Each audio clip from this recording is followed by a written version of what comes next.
اسلام آباد high court میں قومی اسمبلی کی قائمہ کمیٹیوں کی تفصیلات فراہم کرنے سے متعلق کیس کی سماعت فریقین کے وکلاء کے دلائل مکمل ہونے پر عدالت نے فیصلہ محفوظ کر لیا۔ مزید تفصیلات جانتے ہیں اسلام آباد سے ہمارے نمائندے حامد چودھری سے۔ حامد بتائیے گا۔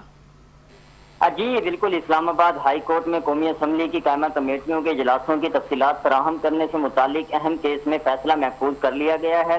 جسٹس اعظم خان نے قومی اسمبلی سیکریٹریٹ کی جانب سے دائر درخواست پر سماعت کی، جس میں پاکستان انفارمیشن کمیشن کے حکم کو چیلنج کیا گیا تھا۔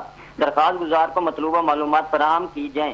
سماعت کے دوران قومی اسمبلی سیکریٹریٹ کے وکیل نے موقف اختیار کیا کہ اسپیکر کی رولنگ کے تحت قومی اسمبلی کے اجلاسوں اور قائمہ کمیٹیوں کی کارروائی کی تفصیلات فراہم نہیں کی جا سکتی اور ای میل کے ذریعے معلومات فراہم کرنے کے لیے درخواست گزار کی شناخت بھی ضروری ہے، جس پر دوسری جانب درخواست گزار سعدیہ مظہر کے وکیل نے عدالت کو بتایا کہ اسپیکر کی رولنگ کیس کے کئی ماہ بعد دی گئی ہے، اس لیے اس کیس پر یہ رولنگ لاگو نہیں ہوتی، جبکہ اسپیکر کو متعلقہ قانون کے تحت ایسی رولنگ دینے کا اختیار بھی حاصل نہیں ہے۔